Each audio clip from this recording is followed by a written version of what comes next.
Good afternoon. Can't believe it's week 3 of relaying, transmitting cooking sessions live from our kitchens to you. And I am so thrilled to see what Tash and Ash are doing. It is most amazing the talent that we've got in this Shire. And thank you so much, Ben, for bringing us all together. That is just marvelous. Thank you. So tonight I said curry in a hurry, but there's no need to hurry. What I'm trying to say is it's not really taking forever to make this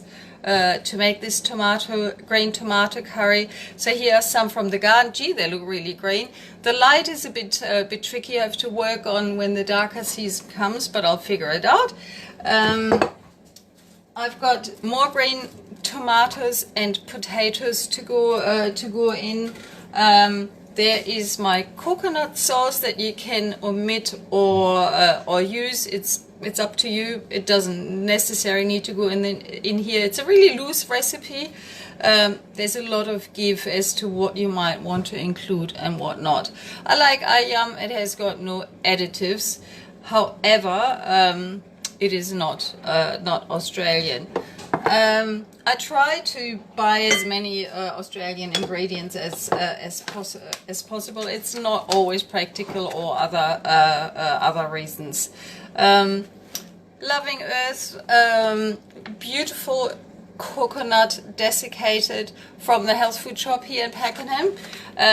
You should really step into there. They are the most friendly people working there, and Helen is always trying to find everything queer that I would like to purchase for me, and it's just beautiful to have a local health food shop. So spices I've got here is homegrown and gathered fennel. I have got this amazing black chili that I grew. It is so fiercely hot. I put it in a fire tonic yesterday, and jeepers, that was fiery. But so I'll put this in last because we've got one eater who doesn't like hot food in the house. And homegrown coriander as well. You might see it's not quite as clean and large and proper as the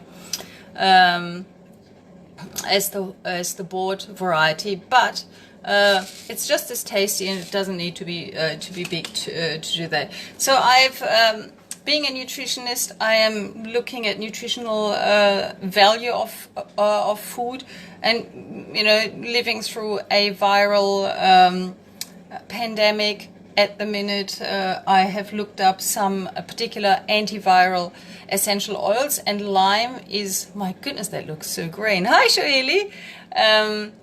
This lime I home grew, and the rind is actually antiviral, as are fennel seeds. How amazing is that?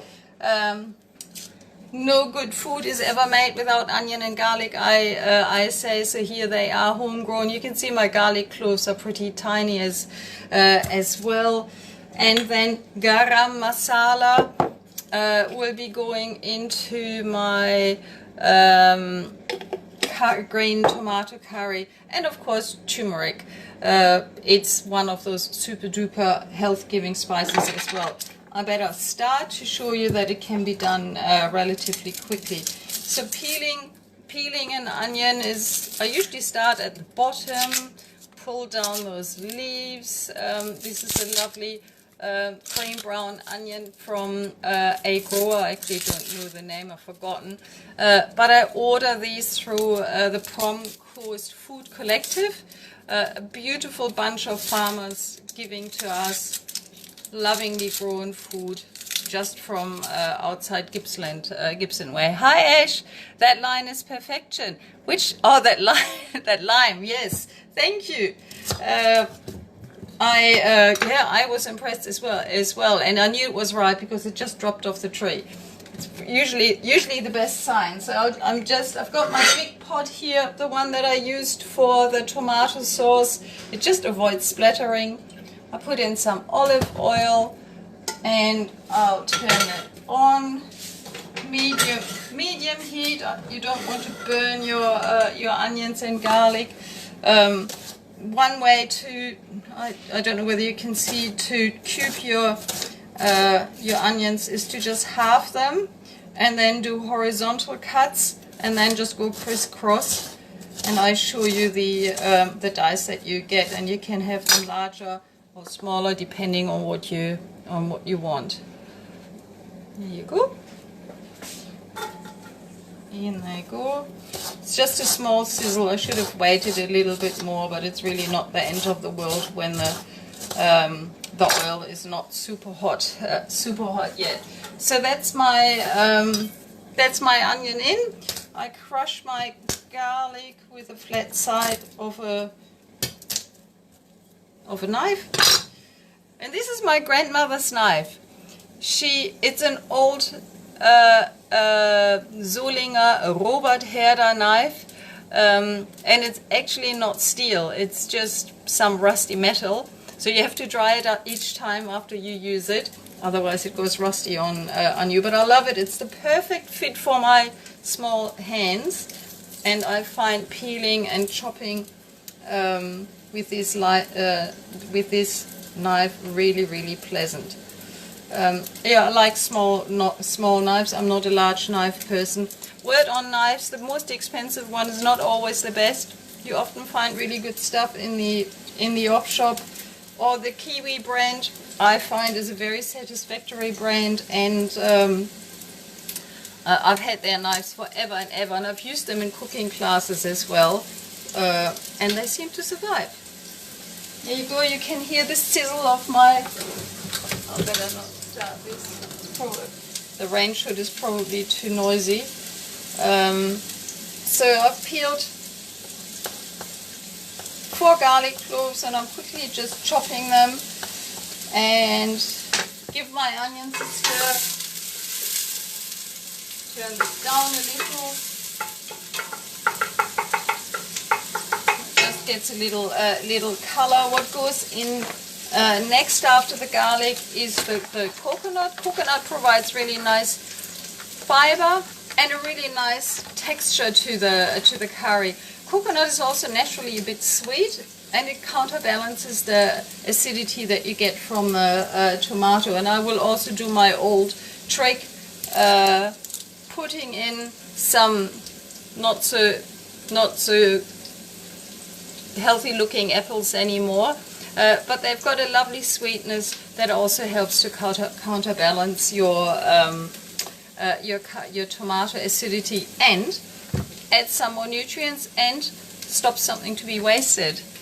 Oh, Mel, hi Tony. Onion and garlic, it's getting better. Oh yeah, I have to have that.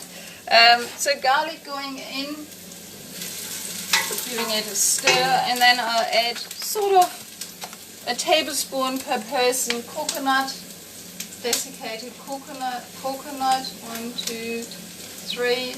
Give that a little stir, so it gets a little bit of. Every flavor is enhanced when you fry it off. Toast it a little bit.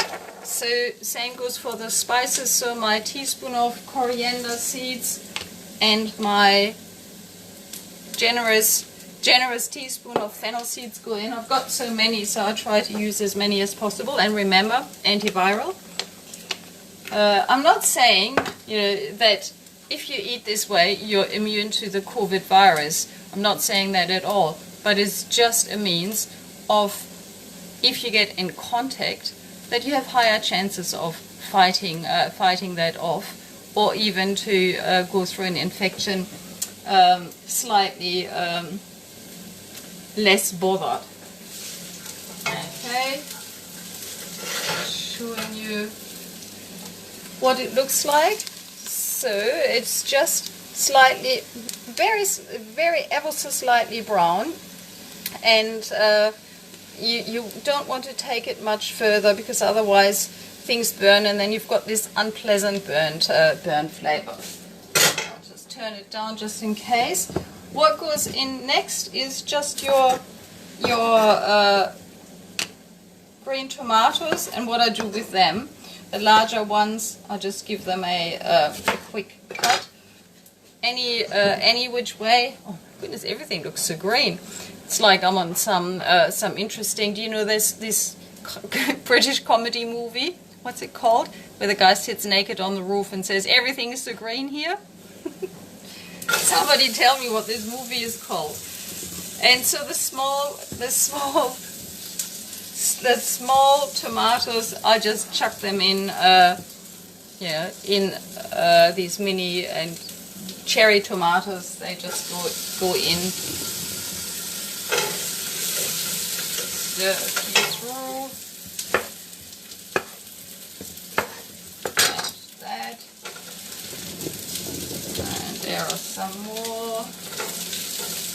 Keeping the large ones to be chopped. About 125 grams of tomatoes per person, I would say. What's the movie?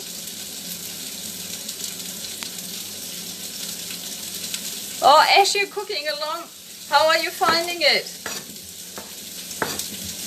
Are you using the recipe, the sort of loose recipe that I had written up?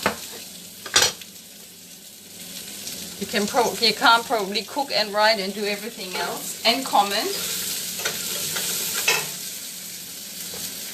So, no, that's not a good one. We don't have that. And just sorting through them. I've collected these. Some have dropped. Fry pan. I'm following you as you go. Wow. I will be cooking beetroot on Friday. Oh, yum! Yum, yum, yum. Yes, I've got some beetroot in the fridge as well that I pulled. Maybe I'll wait till I get inspired by you, Shuhili. Okay, in go the tomatoes. And now I just cube my potatoes. So just a big fry pan mixed with the spices, onion, garlic, and the chopped up green tomatoes. Then you can, after that is in, you can increase your heat. I'm sort of chopping the potatoes into 1.5 centimeter to 1 centimeter cubes. You don't have to be too scientific about it. The larger you leave them, the longer they take to cook. Sometimes it's an aesthetic preference that people may have, how they want to eat it.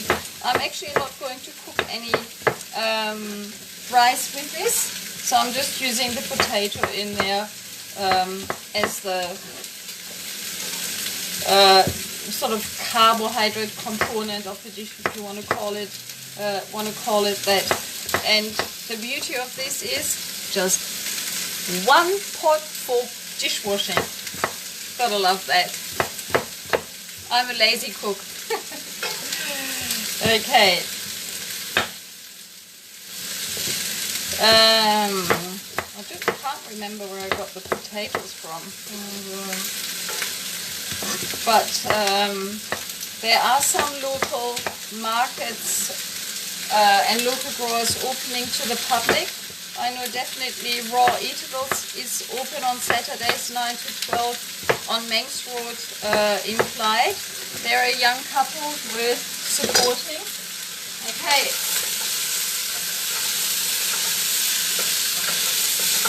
So potatoes are in, and now it's time to add something salty. The salt breaks down the plant matter, makes the cell spurs, so you're getting that gravy that comes with a curry. And because I'm ultra frugal, I often use the brining liquid from previous ferments or pickles that I have made. Hi Meg, better late than never. You're here. Welcome.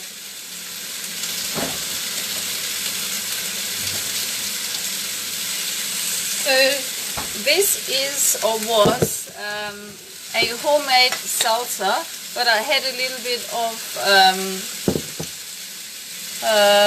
pickled beetroot that I had made and just poured the liquid in there. So this is why it has this interesting color. So I just put this in for my salt and extra flavor. About half a cup or a cup full of that. Very moist. And you can add the coconut oil as well, the coconut cream. Sorry, the coconut cream as well. I add in half a cup. I love the flavor of coconut. So in it goes. Oops. You know what I forgot? When I fried off my spices, I forgot to put in my garam masala and my turmeric, so I'll just add that now.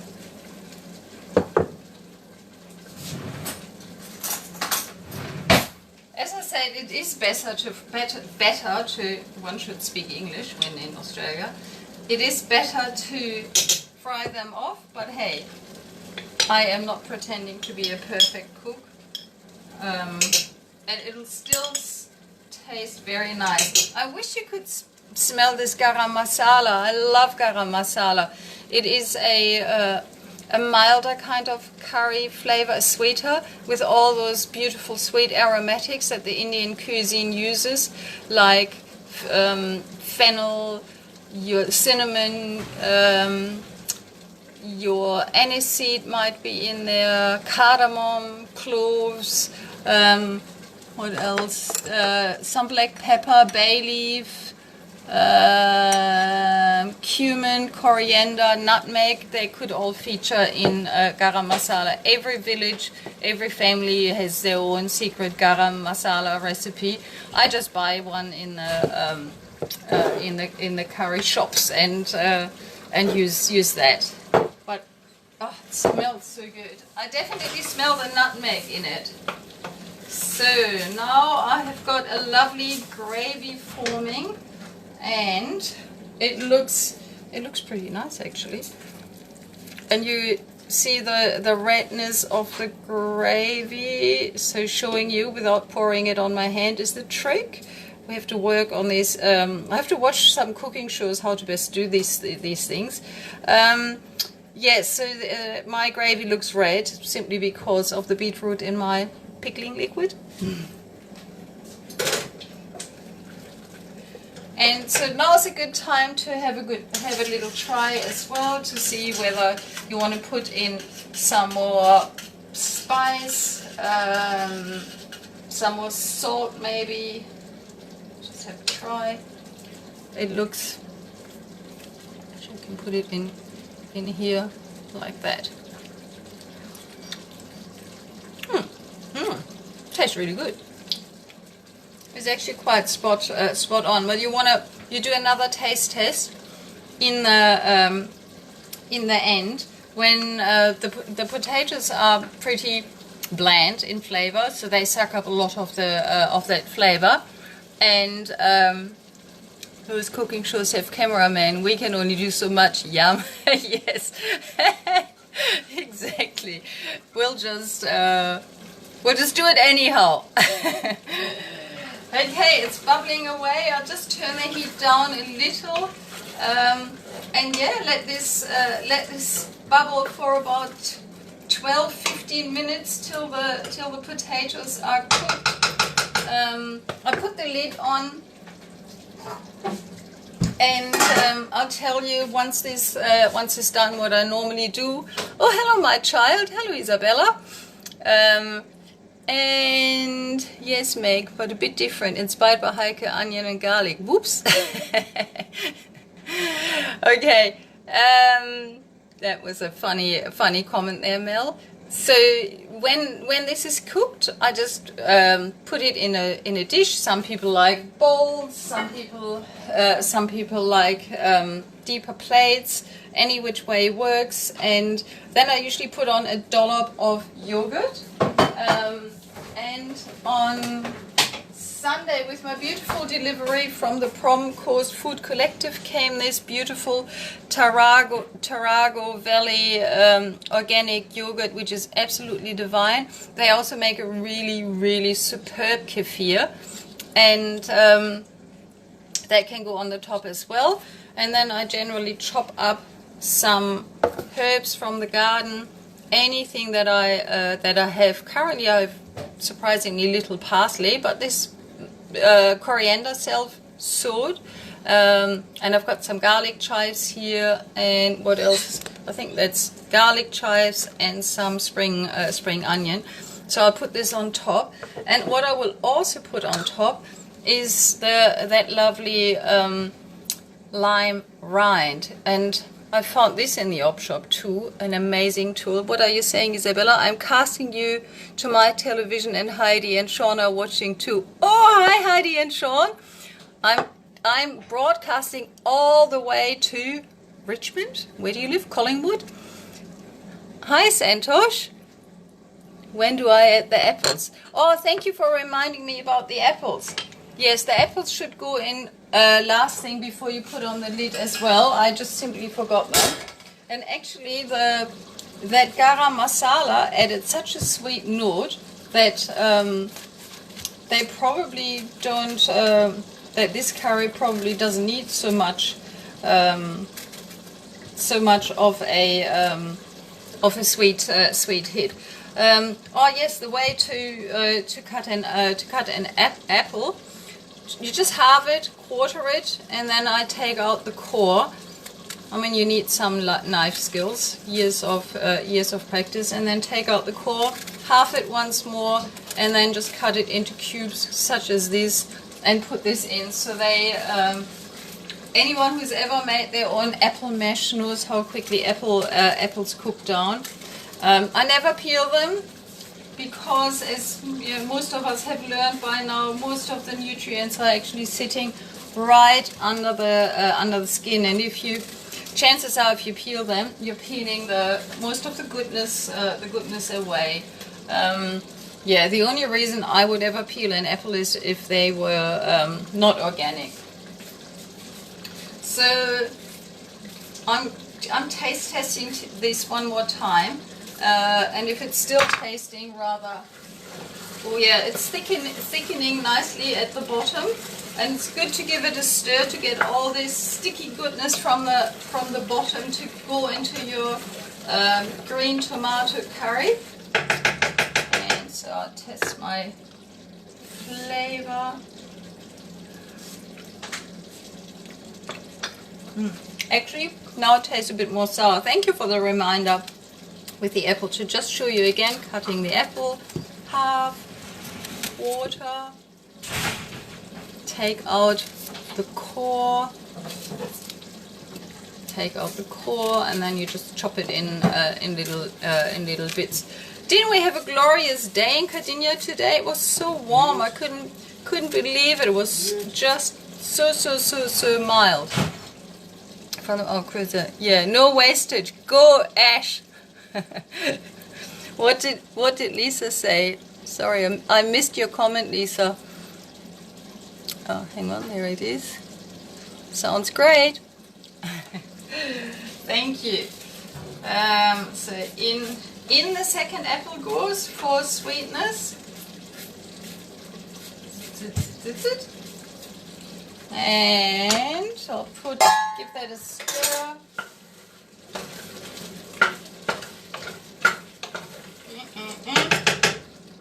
Lid goes back on. Looks like it could do with another 10 minutes or so of cooking. Then I'll take it out, put my yogurt on, the chopped up herbs, and done. Hang on. Ivan.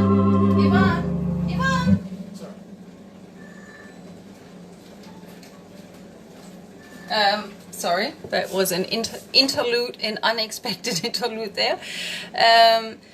And so to beef this curry up, you could add a cup of cooked lentils, or chickpeas, that would be yummy, or I've had it with a fried egg on top, that's really yummy, or you could crisp some tempeh, which is fermented soybean curd, or just some gently fried tofu could go on top as well for some extra protein if that was desired. But yeah, that's pretty much it. I made myself a few notes. Did I say it? Yeah, potatoes, good source of potassium. There's no reason why you can't have a few potatoes in a whole meal. Oh yeah, the other thing that I wanted to say about coconuts and coconut fiber and a mineral that is high in coconut is manganese. You may have never heard this, but manganese is an amazing antioxidant in itself, and it's part of an enzyme complex called superoxide dismutase. I know, easy for me to say, and that looks after mitochondria, which give you energy. So eat that coconut. It's pretty good. And the fresh herbs that we put on top together with the garlic and onion in it, and we could chop another 2 cloves of garlic and put this in at the end to enhance the antimicrobial effect of this dish. That's it. I'll leave you to it. So all that there is to do is to give it another taste test, make sure that the tomatoes are cooked down and that the potatoes are soft. Have a fabulous evening, everyone. Thanks for all your lovely comments, and I'll see you tomorrow at 5 in the garden. Ciao!